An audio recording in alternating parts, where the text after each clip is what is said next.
semuanya, selamat datang di podcast Perdana kami. Perkenalkan, saya David Christian, sesuai dengan rekan saya Hizkia Paulina. Nah, memang pada perdana kami pada hari ini kami melakukan secara online karena memang kami terbatas secara jarak dan juga waktu. Tapi kami untuk podcast kami hari ini. Nah, pada podcast kali ini kami akan bersama-sama membahas materi yang berbobot tapi menarik dan relevan dengan pemerintahan, dengan ilmu pemerintahan, yaitu mengenai hubungan luar negeri dengan fokus di Indonesia dengan Palestina. Seperti yang kita tahu, memang Indonesia zaman dahulu kita melakukan kerjasama dengan negara-negara lain dengan tujuan untuk menjaga cinta baik Indonesia dan mendapatkan dukungan-dukungan dari negara-negara luar. Nah, seperti yang saya bilang, bahwasannya kita akan fokus kepada negara Palestina, bagaimana hubungan negara Indonesia dengan Palestina, maka dalam podcast ini kami bersama akan sama-sama menjelaskan bagaimana terkait dengan sejarah hubungan Indonesia dengan Palestina, bentuk kerjasama seperti apa, dan bagaimana kebijakan luar negeri dari kedua negara tersebut. Nah, meskipun memang kebijakan luar negeri itu setiap presiden ada, bahkan dari zaman Soekarno sampai zaman Prabowo saat ini, tapi kami akan fokus kepada dua presiden saja sebagai bahan analisis kami, yaitu Presiden Susilo Bambang Yudhoyono juga Presiden Joko Widodo. Karena bagi kami kedua presiden ini bagaimana dalam hubungannya dengan Palestina cukup baik dan cukup menarik untuk kami ulas pada kali ini. Dan sesuai dengan tugas kami juga akan melakukan analisis di 3 levels of analysis dari Kenneth Waltz dan juga modul pengambilan keputusan menurut Graham Allison. Nah, selanjutnya saya serahkan kepada rekan saya Hizkia. Nah, betul banget nih, kan kita ngambil tentang Presiden Joko Widodo dan Susilo Bambang Yudhoyono. Nah, betul apa yang dikatakan oleh rekan saya, yakni David. Dan mungkin sebelum kita masuk ke pembahasan presidennya, kita kembali ke awal untuk melihat mengapa hubungan Indonesia dan Palestina itu selalu digambarkan sebagai hubungan yang emosional, historis, dan bahkan ideologis. Banyak orang yang tidak tahu bahwa sebelum Indonesia merdeka, yakni pada tahun 1945, Palestina ini adalah salah satu pihak yang pertama kali memberikan dukungan moral terhadap perjuangan Indonesia. Pada tahun 1944, yang dimana mufti besar Palestina, yakni Sheikh Muhammad Amin al-Husaini, dia mengatakan bahwa dukungan terhadap kemerdekaan Indonesia di tengah tekanan kolonialisme. Jadi sejak awal hubungan Indonesia dan Palestina ini tidak dibangun karena adanya faktor politik yang modern, tetapi juga sudah melekat sejak era perjuangan dan kemerdekaan gitu. Mungkin bisa dilanjut dengan rekan saya David. Nah, betul banget. Jadi memang dukungan dari adanya hubungan Indonesia dengan Palestina itu menjadi dasar moral yang kuat, di mana Indonesia akhirnya memiliki hubungan khusus dengan Palestina karena sejarahnya sama-sama berjuang untuk bisa sama-sama berjuang melawan kolonialisme. Makanya memang setelah Indonesia merdeka, sikap politik luar Indonesia itu selalu konsisten, selalu rata, di mana Indonesia itu merupakan salah satu pihak yang berperan besar dalam mendukung Indonesia untuk mendapatkan kemerdekaannya di tengah tekanan kolonialisme. Nah, dari dukungan itu maka terciptalah dasar moral yang kuat, di mana Indonesia akhirnya merasa memiliki hubungan khusus dengan Palestina karena memiliki sejarah sama-sama berjuang melawan kolonialisme. Maka dari itu, setelah Indonesia merdeka, sikap politik luar negeri Indonesia itu condong konsisten, condong flat, selalu sama setiap tahunnya, di mana Indonesia ini selalu menolak penjajahan atas Palestina. Di masa Soekarno, sikap itu dibungkus dengan retorika anti-imperialisme yang kuat. Soekarno itu menjadikan Palestina sebagai bagian dari diplomasi ideologis Indonesia, terutama melalui konferensi Asia tahun 1955 yang sangat terkenal. Nah, itu merupakan era ketika kebijakan luar negeri Indonesia memang banyak sekali dipengaruhi oleh faktor-faktor sistem internasional sedang panas, apalagi saat itu sedang ada perang dunia. Nah, ada anggapan bahwasannya Israel ini merupakan bagian dari proyek Barat, sementara Palestina terlihat merupakan bagian dari bangsa yang tertindas, yang memang harus dibela. Nah, sekarang kita masuk ke masa Soeharto, yang dimana pada masa Soeharto ini dia tuh gaya kebijakan luar negerinya itu berubah gitu. Soeharto yang dimana dia lebih pragmatis dan fokus pada stabilitas nasional. Meskipun dengan era dia yang seperti itu, di Indonesia juga tetap mempertahankan posisi pro Palestinanya gitu. Hanya saja pada pendekatan Soeharto ini juga lebih cenderung lebih tenang, tidak seretrotis pada era Soekarno pada zaman dulu gitu. Lalu di era ini juga Indonesia lebih aktif dan juga aktif dalam diplomasinya, multilateral dalam seperti OKI, organisasi kerjasama Islam gitu, dan juga PBB gitu. Tetapi tidak banyak tampil dengan sikap keras yang frontal pada organisasi tersebut gitu. Namun konsisten tetap ada dukungan pada Palestina seperti itu. Mungkin dilanjut kepada rekan saya. Nah, tadi memang sempat berat ya dari saya, gimana? Saya sempat mengatakan bahwasannya kebijakan luar negeri itu selalu flat, katanya tidak. Setelah rekan Rizky yang mengatakan bahwasannya ketika masa Soeharto, gaya kebijakan luar negeri itu berubah, meskipun intinya sama, tapi cara gaya itu beda. Ternyata setelah reformasi, di mana setelah Soeharto tidak lagi menjabat sebagai presiden, lalu diganti oleh Gus Dur atau Abdurrahman Wahid, ternyata gaya kebijakannya Soeharto ini berbeda, gaya kebijakan yang dimiliki oleh Gus Dur itu berubah dibandingkan dengan Soeharto dan juga Soekarno sebelumnya. Nah, masuknya masa reformasi itu banyak orang yang tidak tahu bahwasannya Gus Dur itu sempat mencoba pendekatan baru dengan membuka ruang komunikasi ke Israel. Tetapi kebijakannya memang tidak berlanjut setelah Gus Dur lengser. Dimana sama-sama kita tahu masa kepemimpinan Gus Dur tidak lama, bahkan kalau saya salah ingat tidak sampai setahun. Lalu setelah itu setelah Gus Dur akhirnya ada Megawati yang mengembalikan sikap Indonesia kepada posisi tradisional, di mana Megawati menjadikan Indonesia sebagai negara yang mendukung Palestina dan menolak penjajahan Israel. Itu sebabnya memang ketika Mahmud Abbas datang ke Indonesia pada 2002 dan 2003, hubungan kedua negara kembali ditegaskan dalam kerangka sosial dan kerangka solidaritas.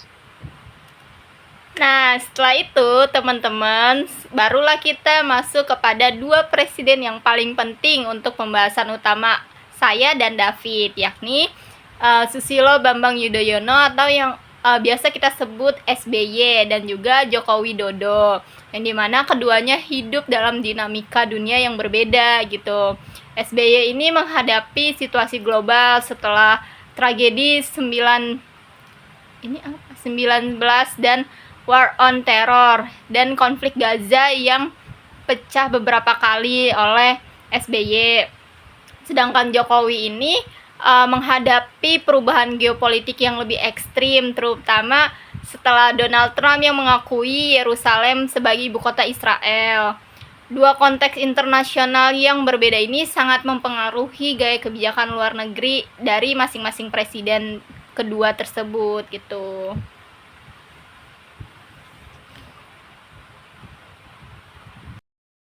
Sekarang kita akan mulai masuk ke era Susilo Bambang Yudhoyono.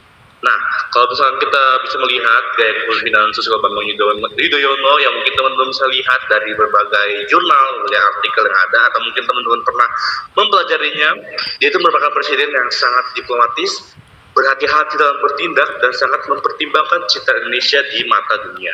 Pada saat beliau ini memimpin, dunia itu memang sedang berada dalam kondisi yang sangat sensitif, di mana ada isu terorisme dan juga isu konflik Timur Tengah. Nah, dalam situasi seperti ini, Bapak Susilo Bambang Yudhoyono memilih untuk menjaga demokrasi Indonesia sebagai kota moral di dunia Islam. Beliau ingin Indonesia tampil sebagai negara Muslim moderat yang bersifat rasional. Nah, kalian tahu nggak sih dalam konteks Palestina juga SBY ini banyak menyalurkan dukungan melalui formal gitu. Misalnya ketika Israel menyerang Gaza, yang dimana SBY ini mengeluarkan pernyataan keras, tetapi tetap dalam bahasa diplomasi yang internasional gitu. Terus juga ia mendorong Dewan Keamanan PBB untuk membuat resolusi dan mengajak negara-negara lain untuk mengambil tindakan bersama dalam Palestina ini gitu. Beberapa kali juga SBY menegaskan bahwa Indonesia ini mendukung solusi dua negara dan menolak segala bentuk kekerasan terhadap Israel ke Palestina gitu. Tetapi semua itu disampaikan dalam forum-forum resmi yang penuh pertimbangan untuk memecahkan konflik tersebut gitu. Oke, lanjut rekan saya. Nah, jadi terima kasih Skia ya. Dari kita setelah mendengar penjelasan dari rekan saya tadi, memang bisa dilihat bahwa memang Susilo Bambang Yudhoyono ini memang benar-benar ingin sekali perdamaian ya. Kalau tidak salah, dia punya quote ya, Hiskia. Apakah Hiskia tahu quotes-nya? Saya lupa deh. Saya pernah dipelajari tapi saya lupa ada bahasa Inggris. Oh, itu dia tuh mengatakan bahwa seribu musuh. Kalau nggak salah seperti itu ya. Pokoknya dia tuh tidak mau ada musuh. Ada musuh atau nanti kita cari ya. Iya, nanti kita cari. Nanti kita bakal bikin di bawah. Kalau memang dia tuh punya lagu yang memang musuh perdamaian ya, bukan lagu perdamaian Roma Irama. Betul sekali. Nah, sekarang kita lanjut. Betul. Oke, nah kalau misalnya kita sama-sama mau melihat mengenai teori hubungan internasional, Susilo Bambang Yudhoyono ini cocok sekali untuk dianalisis menggunakan National Actor Model yang dikemukakan oleh Graham Allison. Dalam model ini, negara itu bertindak rasional untuk melindungi kepentingan nasionalnya, dan bagi SBY, kepentingan nasional itu adalah menjaga stabilitas politik luar negeri yang mampu memperkuat posisi Indonesia di dunia internasional dan tetap menunjukkan dukungan kepada Palestina tanpa menimbulkan risiko yang bersifat konfrontasi diplomatik. Nah, tadi yang dijelaskan oleh rekan saya David, yaitu kan SBY mementingkan kepentingan nasional dan menjaga stabilitas politik, tapi hal itu tidak berarti SBY tidak peduli. Justru dalam banyak kesempatan SBY ini mengingatkan kepada dunia bahwa Palestina ini berhak atas kemerdekaan negaranya gitu. Hanya saja yang kita tahu caranya memang lebih elegan gitu. Ia menggunakan diplomasi sebagai senjata utamanya untuk menyerang Gaza gitu. Ini adalah gaya yang sangat khas oleh SBY gitu. Tenang, terukur, tetapi tetap tegas untuk menjalani konflik dalam luar negeri. Seperti itu. Nah, kalau tadi kita sudah membahas bagaimana hubungan luar negeri Indonesia dengan Palestina di masa kepemimpinan Susilo Bambang Yudhoyono, mari sekarang kita akan sama-sama bahas bagaimana dengan masa kepemimpinan Joko Widodo. Seperti yang teman-teman ketahui, bahwasannya setelah Susilo Bambang Yudhoyono tidak lagi menjabat sebagai Presiden Republik Indonesia, maka digantikan oleh Joko Widodo pada tahun 2014 bersama dengan wakilnya yaitu Maruf Amin. Nah, tadi kalau misalkan kita sudah mendengar pembahasan saya bersama dengan rekan saya Hiskia, dinyatakan bahwasannya Susilo Bambang Yudhoyono dalam konteks hubungan Indonesia dengan Palestina tuh cenderung fokusnya ke jalur formal gitu, ketika Israel menyerang Gaza, lalu dia mengeluarkan pernyataan keras serta mendorong Dewan Keamanan PBB untuk membuat resolusi dan mengajak negara-negara lain untuk mengambil tindakan bersama atas kasus tersebut. Nah, jikalau Joko Widodo itu nuansanya berubah sangat drastis, di mana Jokowi merupakan presiden yang tidak suka retorika panjang. Beliau lebih memilih tindakan yang langsung terasa, dan dalam jurnal Hendra Maujana Saragi yang kami temukan itu dinyatakan bahwasannya perjuangan Palestina berada di jantung diplomasi Indonesia pada masa Jokowi, dan pernyataan tersebut tidaklah berupa slogan saja, melainkan Jokowi mampu membuktikannya dengan langkah-langkah yang sangat konkret. Nah guys, salah satu langkah terbesarnya adalah yakni pembangunan rumah sakit di Indonesia yang ada di Gaza. Terus habis itu pembangunan ini juga didanai oleh masyarakat Indonesia dan juga difasilitasi oleh pemerintah, yang dimana masyarakat Indonesia ini mereka kayak menyumbang gitu, open donasi gitu untuk Gaza, untuk Palestina gitu. Terus habis itu rumah sakit ini digunakan untuk merawat korban konflik dan menjadi simbol solidaritas Indonesia kepada Palestina. Di banyak pidato internasionalnya, Jokowi ini mengatakan bahwa isu Palestina ini tidak boleh dilupakan bahkan di tengah isu global lainnya gitu guys. Jadi Jokowi itu bilang meskipun sampai saat ini kita berada di dunia modern, tetap aja kita nggak boleh melupakan isu-isu Palestina hingga sekarang ini sampai seterusnya, mungkin itu yang dikatakan Jokowi. Nah, kalau tadi Hizkia sudah menjelaskan bahwasannya salah satu langkah terbesar yang dilakukan oleh Presiden Joko Widodo pada waktu itu adalah pembangunan rumah sakit Indonesia di Gaza, di mana itu didanai oleh masyarakat dan difasilitasi oleh pemerintah. Ada satu hal yang cukup menarik yang juga menonjol pada masa kepemimpinan beliau dalam konteks hubungan dengan Palestina, di mana pada saat itu ada respon Jokowi terhadap keputusan Presiden Donald Trump, Presiden Amerika Serikat pada tahun 2017, di mana Donald Trump waktu itu mengakui Yerusalem sebagai ibu kota Israel. Bapak Jokowi mengecam keras keputusan itu dan meminta Amerika Serikat untuk meninjau ulang. Tidak hanya itu, Indonesia mendorong organisasi kerjasama Islam untuk mengadakan pertemuan luar biasa agar dunia Islam bersatu untuk menyikapi keputusan Trump. Jokowi juga mengajak negara-negara lain yang memiliki kedutaan di Tel Aviv untuk tidak mengikuti langkah yang diambil oleh Amerika Serikat di bawah kepemimpinan Presiden Donald Trump. Lalu ada juga nih dalam konteks teori yang dimana kebijakan Jokowi ini mencerminkan birokratik politics model yang dimana banyak kebijakan luar negeri era Jokowi yang dirumuskan melalui proses interaksi antar presiden, menteri-menteri luar negeri seperti Retno Marsudi. Lalu ada juga lembaga internasional seperti OKI, UNRWA, serta organisasi kemanusiaan yang ada di Indonesia. Jadi, tidak hanya lahir dari satu aktor rasional saja, tetapi dari semua proses tawar-menawar dan koordinasi di dalam birokrasi. Jokowi ini memilih langkah-langkah yang bersifat langsung, tetapi penyusunannya tetap melibatkan kepada diplomasi yang kompleks. Dia merancang benar-benar untuk membuat tertata rapi pada isu ini. Seperti itu, guys. Nah, sekarang saya masih punya pertanyaan untuk kamu nih, Skia. Nah, menurut kamu, langkah-langkah Jokowi seperti mengajak organisasi kerjasama Islam dan juga menyikapi atau mempertentangkan kebijakan Trump yang menjadikan Yerusalem sebagai ibu kota Israel, menurut kamu itu tuh justru lebih ke risiko atau mampu menguatkan bangsa kita? Langkah-langkah Jokowi pada Oki ya, menurut saya sih itu kekuatan ya, karena Jokowi di sini juga menunjukkan bahwa Indonesia itu tidak sekedar ikut arus gitu, tidak sekedar tidak sekedar dalam kebijakannya gitu, yang dimana pada era Jokowi juga Indonesia punya prinsip gitu, dan Jokowi berani mengatakannya kepada seluruh dunia gitu. Tapi memang kalau dari perspektif realisme atau realitis dari orang-orang terhadap yang lain gitu, langkah itu bisa dianggap sebagai resiko gitu, punya resiko yang tinggi.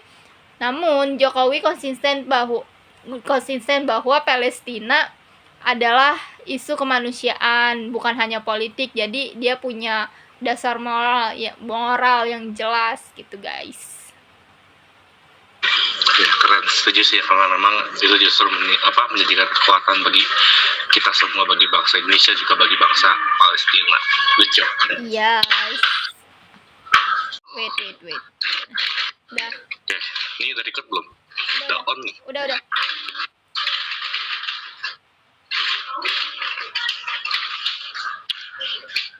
Nah, sekarang saya masih punya pertanyaan untuk kamu nih, Skia. Nah, menurut kamu, langkah-langkah Jokowi seperti mengajak organisasi kerjasama Islam dan juga menyikapi atau mempertentangkan kebijakan Trump yang menjadikan Yerusalem sebagai ibu kota Israel, menurut kamu itu tuh justru lebih ke risiko atau mampu menguatkan bangsa kita?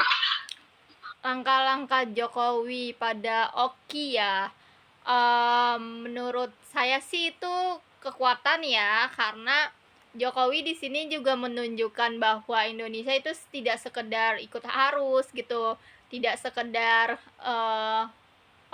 tidak sekedar dalam kebijakannya gitu.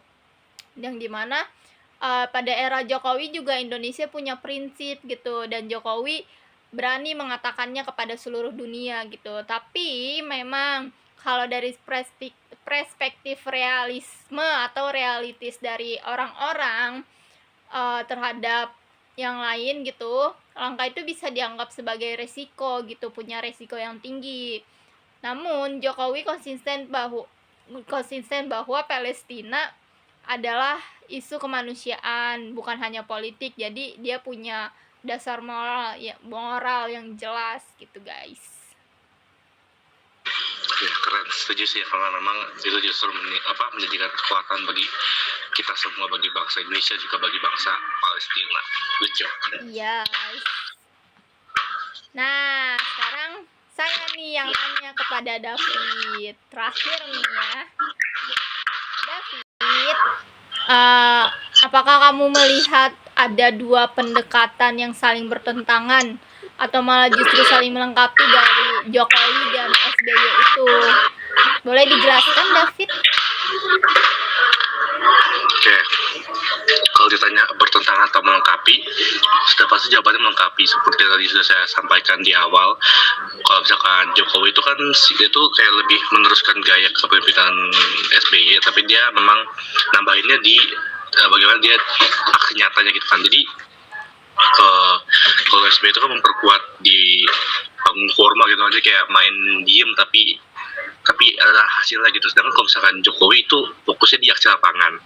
Nah, jadi satu itu menjaga, yang satu atau si SBY ini menjaga struktur, sedangkan satu ini si Jokowi itu ini menyentuh masyarakat langsung. Nah, keduanya itu bisa menciptakan kombinasi yang membuat posisi Indonesia terhadap Palestina itu jadi lebih baik gitu. Wah, keren ya dua presiden tersebut Memang. gitu. Memang. Ya, jadi bangga gitu lah ya bisa sampai Indonesia saat ini. Kita dapat bangga teman-teman karena kita punya presiden yang sangat-sangat baik dalam kinerja, meskipun nggak selamanya baik. Yes. Tapi ada buruknya, tapi ada baiknya, tapi tetap harus bangga, harus mencintai negara kita. Of course.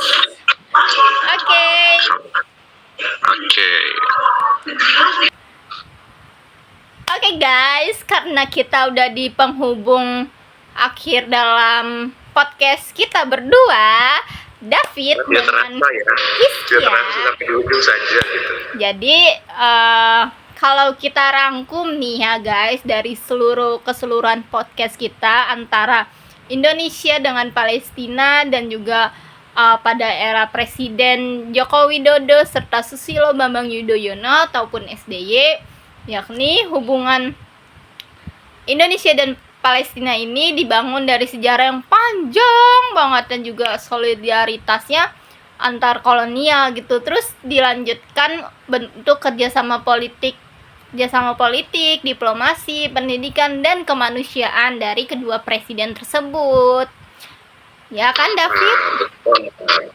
Betul banget. Nah, memang dari ketika presiden pertama Soekarno, lalu Soeharto, lalu siapa lagi ya, Abdurrahman Wahid, lalu B.J. Habibie, Megawati, SBY yang kita sama-sama sudah analisis, Jokowi pun yang sudah kita analisis, dan yang sekarang Prabowo, memang dari kedelapan negara ini, 8 presiden masa ke-8 negara, ke-8 presiden ini memang tidak ada yang kontra dengan Palestina, jadi memang sama-sama mendukung hubungan yang baik dengan Palestina, tapi memang dari kedelapan presiden tersebut mereka punya cara yang berbeda gitu kan, tiap presiden berbeda. Dan dari yang kita sudah analisis yaitu mengenai SBY dan juga Prabowo, terlihat intinya kalau misalkan memang SBY itu fokus ke diplomatis, sedangkan Jokowi Widodo itu terlihat memang condong langsung menunjukkan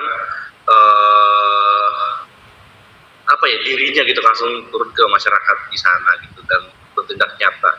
Sebenarnya nyata juga sih di SBY, cuman lebih nyata Jokowi gitu kan.